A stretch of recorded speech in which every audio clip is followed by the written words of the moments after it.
ଆଜ୍ଞା ସାକ୍ଷୀ ଗୋପାଳ ହେଉଛନ୍ତି ଆମ ବୃନ୍ଦାବନର କହ୍ନୈୟା।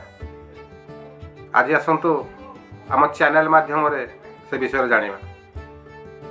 ଆଜ୍ଞା ଗୌଡ଼ ଦେଶର ଦୁଇ ଜଣ ବ୍ରାହ୍ମଣ ଯଥା ଜଣେ ଯୁବକ ଓ ଜଣେ ବୃଦ୍ଧ ଥିଲେ।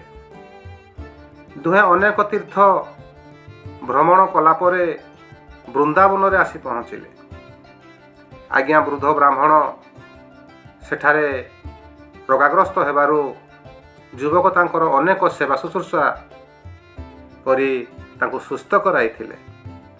ଆଜ୍ଞା ବୃଦ୍ଧ ଖୁସି ହୋଇ ଯୁବକଙ୍କୁ ନିଜ କନ୍ୟାଦାନ କରିବ ବୋଲି ଶ୍ରୀ ଗୋପାଳଜୀଙ୍କୁ ସାକ୍ଷୀ ରଖି କହିଥିଲା। କିନ୍ତୁ ଘରେ ପହଞ୍ଚିଲା ପରେ ନିଜ ବନ୍ଧୁବାନ୍ଧବଙ୍କ ଚକ୍ରାନ୍ତରେ କନ୍ୟା ଦେବା ପାଇଁ ମନା କରିବାରୁ ଯୁବକ ଜଣକ ପଞ୍ଚ ବା ଭଦ୍ରଲୋକ ବସାଇଥିଲେ। ଆଜ୍ଞା ପଞ୍ଚମାନେ ବା ଭଦ୍ରଲୋକମାନେ ସାକ୍ଷୀ କିଏ କହିବାରୁ ଯୁବକ ଗୋପାଳଜୀଙ୍କୁ ନିଜ ସାକ୍ଷୀ ବୋଲି କହିଲା। ପଞ୍ଚମାନେ କହିଲେ ଯେ ପ୍ରଭୁ ଯଦି ସାକ୍ଷୀ ଦେବେ ତେବେ କନ୍ୟା ତୁମ୍ଭର ହେବ।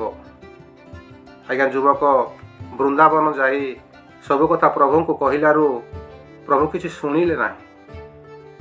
ଆଜ୍ଞା ଯୁବକ ଅଖିଆ ଅପିଆ ସେଠାରେ ପଡ଼ି ରହିଲା। ଭଗବାନ ତାଙ୍କୁ କହିଲେ ପ୍ରତିମା ଚାଲେ ନାହିଁ। ଯୁବକ କହିଲା ତେବେ କଥା କେମିତି କହେ? ଯଦି ଭଗବାନ ଭାବରେ ବିଭୋର ହୋଇ କହିପାରନ୍ତି ତେବେ ଚାଲିବେନି କାହିଁକି?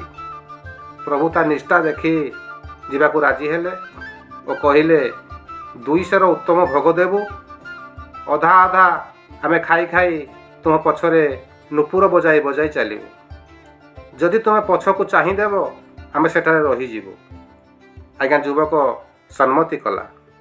ଅନେକ ବାଟ ଯିବା ପରେ ନୂପୁର ଧ୍ୱନି ନ ଶୁଣିବାରୁ ପଛକୁ ଚାହାନ୍ତେ ଆଜ୍ଞା ପ୍ରଭୁ ସେଠାରେ ରହିଗଲେ। ଯୁବକ ପଞ୍ଚମାନଙ୍କୁ ଯାଇ ଡାକି ଆଣିଲେ। ପ୍ରଭୁ ନିଜ ମୁଖରେ ସାକ୍ଷୀ ଦେଇ ସବୁ ସତ କଥା କହିଥିଲେ। ଆଜ୍ଞା ସେଥିପାଇଁ ସେହି ଜାଗା ସେହି ଦିନଠାରୁ ସାକ୍ଷୀ ଗୋପାଳ ନାମରେ ପ୍ରସିଦ୍ଧ ହେଲା। ଆଜ୍ଞା ପ୍ରଭୁ ବୃନ୍ଦାବନ ନ ଯାଇ ସବୁଦିନ ପାଇଁ ସେଇଠାରେ ରହିଗଲେ। ଆଜ୍ଞା ଏହା ହେଉଛି ପୁରାଣ ବର୍ଣ୍ଣିତ। ଯଦି ଭିଡ଼ିଓଟି ଆପଣଙ୍କୁ ଭଲ ଲାଗିଲା ତେବେ ଲାଇକ୍ କରନ୍ତୁ ଏବଂ ସବସ୍କ୍ରାଇବ୍ କରିବାକୁ ଭୁଲନ୍ତୁ ନାହିଁ।